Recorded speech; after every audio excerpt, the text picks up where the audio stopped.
ഈ വീഡിയോയിൽ ഫെസ്റ്റിൽ എങ്ങനെ മറ്റ് യൂസേഴ്സിന് ആക്സസ് കൊടുക്കാൻ നോക്കാം.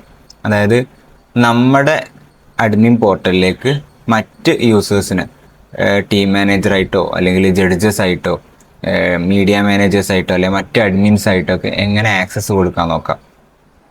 അതിന് നമുക്ക് ഇവിടെ യൂസേഴ്സ് പേജ് ഉണ്ട്. യൂസേഴ്സിൻ്റെ പേജിലേക്ക് വരാം. യൂസേഴ്സിൻ്റെ പേജിൽ ഇവിടെ ഫെസ്റ്റിവൽ ഓണേഴ്സ് ഉണ്ട്, റോൾസ് ഉണ്ട്, യൂസേഴ്സ് ഉണ്ട്. ഇതുപോലെ 3 ഓപ്ഷൻ കാണാൻ കഴിയും. ഫെസ്റ്റിവൽ ഓണേഴ്സ് എന്ന് പറഞ്ഞു കഴിഞ്ഞാൽ ഇതേപോലെ നമ്മൾ ഈ ഫെസ്റ്റിൻ്റെ ഓണറാണ്. നമ്മളിപ്പോൾ ഈ ഫെസ്റ്റിൻ്റെ ഇതിലാണല്ലോ ഫെസ്റ്റ് ഉണ്ടാക്കിയത്. ഈ ഫെസ്റ്റിൻ്റെ ഓണറാണ്. നമുക്ക് ഇതേപോലെ ഓണർഷിപ്പ് മറ്റൊരാൾക്കും കൊടുക്കാന്നുണ്ടെങ്കിൽ ഇവിടെ ആഡ് ഓണർ കൊടുക്കുക. എന്നിട്ട് ആൾ മെയിലും ഇവിടെ കൊടുക്കാം.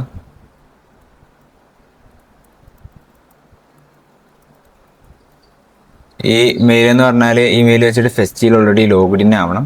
അവിടെ ലോഗിൻ ചെയ്യുക, അല്ലെങ്കിൽ ഫെസ്റ്റിൽ അക്കൗണ്ട് ഉണ്ടാക്കുക, ശേഷം ആഡ് ഓണർ കൊടുക്കുക. ഓക്കെ, ഇവിടെ പുതിയൊരു ഓണർ വന്നായിട്ട് കാണാൻ കഴിയും. ഷെയർഡ് ഓണറാണ്, നമ്മുടെ ആക്സസ് ഷെയർ ചെയ്തതാണ്. ഓക്കെ, ശേഷം ഇതിപ്പോൾ ഓണർഷിപ്പാണ് ഷെയർ ചെയ്തത്. ഇനിയിപ്പോൾ നമുക്കിവിടെ ഫെസ്റ്റിൻ്റെ റോൾസ് കാണാൻ കഴിയും. Admin, team manager, judge, media, volunteer, ഇതുപോലെ റോളുകൾ കാണാൻ കഴിയും. നമുക്ക് വേണമെങ്കിൽ കസ്റ്റമായിട്ട് റോൾ ആഡ് ചെയ്യാൻ പറ്റും. അതായത് നമുക്ക് നമ്മുടെ ഫെസ്റ്റിന് കസ്റ്റമായിട്ട് കാൻഡിഡേറ്റ്സിനെ മാത്രം മാനേജ് ചെയ്യാൻ കഴിയുന്ന ഒരു റോളുണ്ട്. ഒരു വളണ്ടിയർ ഉണ്ട്. ആ വളണ്ടിയറിൻ്റെ പണി കാൻഡിഡേറ്റ്സിനെ മാനേജ് ചെയ്യാമെന്നാണ്. അങ്ങനെയാണെങ്കിൽ നമുക്ക് പാനൽ ടൈപ്പ് അഡ്മിൻ കൊടുക്കാം, കാൻഡിഡേറ്റ് വളണ്ടിയർ എന്ന് കൊടുക്കാം. അവിടെ കാൻഡിഡേറ്റിൽ റീഡ് ആക്സസും റൈറ്റ് ആക്സസും കൊടുക്കുക. ഓക്കെ, അപ്പോൾ കാൻഡിഡേറ്റ്സിൽ ഫുൾ ആക്സസ് കൊടുത്തു കഴിഞ്ഞാൽ കാൻഡിഡേറ്റ്സിൻ്റെ ആക്സസ് മാത്രമേ ഉണ്ടാവുള്ളൂ, മറ്റ് ഒന്നിലും ആക്സസ് ഉണ്ടാവില്ല. അപ്പോൾ നമ്മൾ നേരെ ക്രിയേറ്റ് റൂൾ കൊടുത്താൽ മതി. ഈ കാൻഡിഡേറ്റ് വളണ്ടിയറിന് കസ്റ്റം ആക്സസുകളാണുള്ളത്. നമുക്ക് യൂസേഴ്സിന് ആഡ് ചെയ്യാൻ വേണ്ടിയിട്ട് യൂസേഴ്സിന് ആഡ് ചെയ്യുമ്പോൾ നമുക്ക് ഇവിടുന്ന് യൂസേഴ്സിന് ആഡ് ചെയ്യാൻ പറ്റും. പിന്നെ അതുപോലെ തന്നെ ഫെസ്റ്റിൻ്റെ പേജിൽ ഇവിടെ കോൺഫിഗറിൽ പോവുക, അവിടെ ഉണ്ടാവും യൂസേഴ്സിൻ്റെ പേജ്. ഇവിടെ നമുക്ക് യൂസേഴ്സിന് ആഡ് ചെയ്യാൻ പറ്റും. ഇവിടെ ഓരോ ഫെസ്റ്റിന് ഉള്ളതാണ്, മറ്റേ ടോട്ടലി നമുക്ക് ആഡ് ചെയ്യുന്ന യൂസേഴ്സാണ്.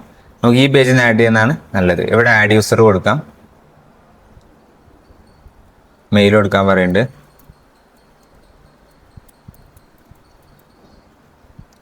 മെയിൽ കൊടുക്കുക. മെയിൽ വെച്ച് ഫെസ്റ്റിൽ ലോഗിൻ ചെയ്യാം. എന്ത് ആക്സസ് ആണ് നമ്മൾ കാൻഡിഡേറ്റ് വളണ്ടിയർ കൊടുക്കാം. ഇനി അല്ലാന്നുണ്ടെങ്കിൽ ടീം മാനേജർ ആക്സസ് കൊടുക്കാം. ടീം മാനേജർ ആണെങ്കിൽ ഏത് ടീമാണെന്ന് സെലക്ട് ചെയ്യാനുണ്ടാവും. ഓക്കെ, നമുക്ക് ഗ്രീൻ ടീമിലേക്ക് ആക്സസ് കൊടുക്കാം. Add access.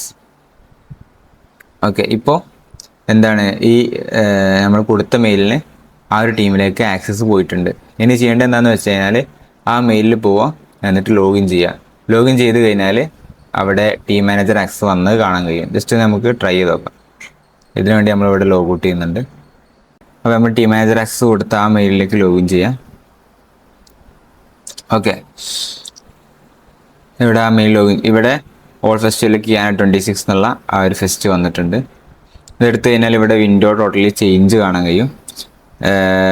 ഇവിടെ നമ്മൾ ഒരു അഡ്മിൻ ആക്സസ് ആണ് കൊടുത്തത്, അതുകൊണ്ട് ഈ രീതിയിലുള്ള വിൻഡോ ആണ് വരിക.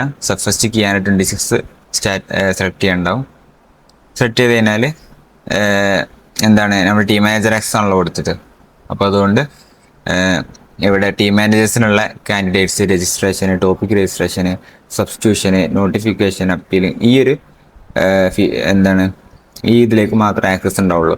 അതന്നെ ഏത് ടീമാണോ ഏത് ടീമാണോ കൊടുത്തത് ആ ടീമിൻ്റെ സ്റ്റുഡൻസിന്, ഇപ്പോൾ ഇത് ഗ്രീൻ ടീമാണ് നമ്മൾ കൊടുത്തത്, ഇവിടെ വന്ന മൊത്തം ഗ്രീൻ ടീമിൻ്റെ സ്റ്റുഡൻസ് ആണ്.